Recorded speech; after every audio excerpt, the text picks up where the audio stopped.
This is a brand new poem. I just finished it yesterday, so I'm going to try and do it off by heart, but bear with me. I'm very, very, very, very nervous. It's an alphabet poem. Okay, here we go. I'm going to start with my eyes closed because it's really scary seeing everybody. Pluck out these images, list them alphabetically, the click-click of our memories. Project them onto a blank wall. Shift them with your fingertips in the way you move those tiles in childhood games we used to use to make a picture with.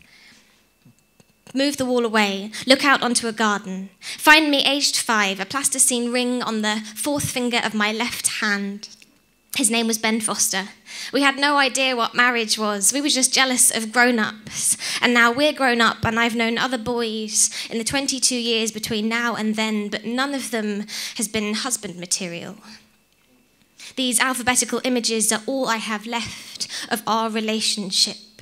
26 building blocks, not nearly enough to build a house with, or a life with, just a tiny moon slice of happiness, small as an earring stud. So I flick a sixpence into the water flecked with the flame colours of koi, the kind you used to draw when you were a little boy in your stepfather's house.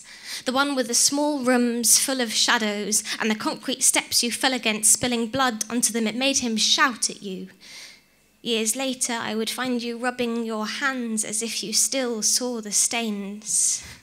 Blooming like those shadows in those small rooms, or like underwater shapes you would later make into designs for tattoos. You spread them across our bedroom floor in reams of paper. You made our carpet into a moving sea.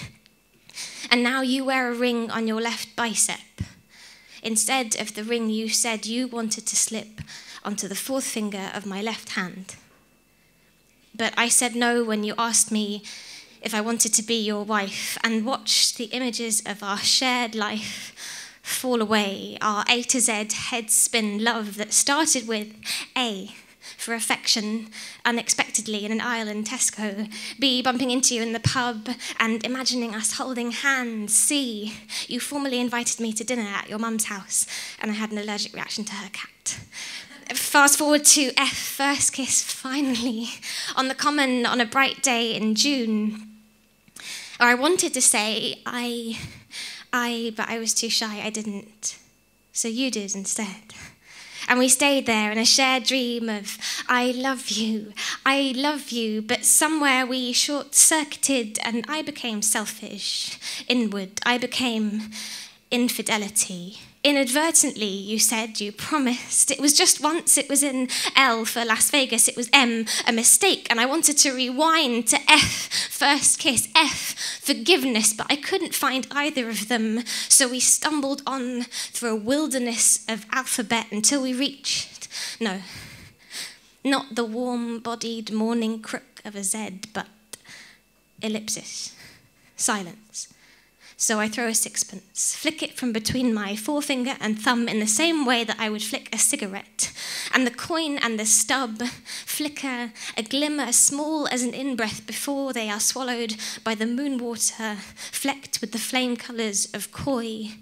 And a leaf-clogged gutter in a street made glassy with rain, and somewhere there's a boy who wears a ring on his bicep, and somewhere there's a girl who is only just starting to realise that maybe 26 building blocks and a plasticine ring are just enough for me to build a house with or a life with. It's just about knowing where you start, so I'm starting now.